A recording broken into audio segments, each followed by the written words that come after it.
तर दुसरीकडे उपमुख्यमंत्री अजित पवार आणि संजय राऊतांमध्ये सोम्या गोम्यावरून जुंपली। आधी संजय राऊतांनी दादांची नक्कल करत चिमटा काढला होता, त्यावर अजित दादांनी राऊतांची खिल्ली उडवली आणि यानंतर लगेचच राऊतांनी दादांना डिवचलं। हवा बहुत तेज चल रहा है अजित राव। सोम्या गोम्यांनी बोललेलं उत्तर मी देतो।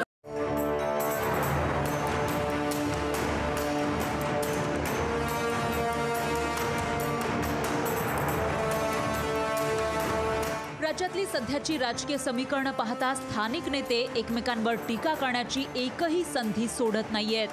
आता तर राजकीय आखाड्यात उपमुख्यमंत्री अजित पवार आणि खासदार संजय राऊतांमध्ये कलगीतुरा रंगलाय।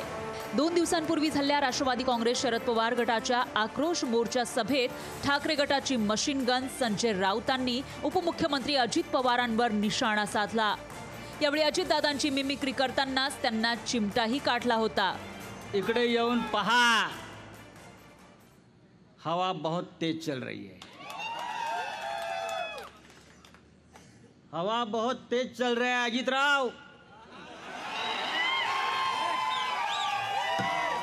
टोपी उड़ जाएगी, टोपी उड़ जाएगी।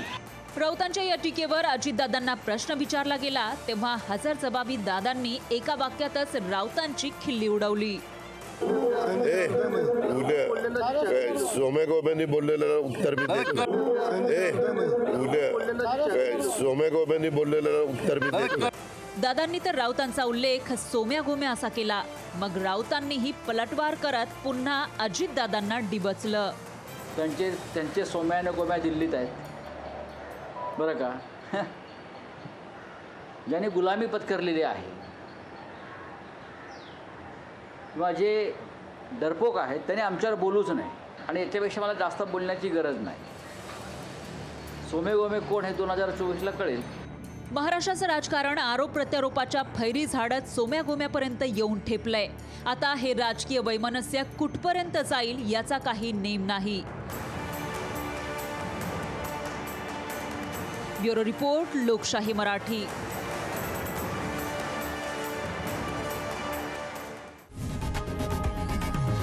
लोकशाही मराठी ऐका, पहा, जागरूक रहा।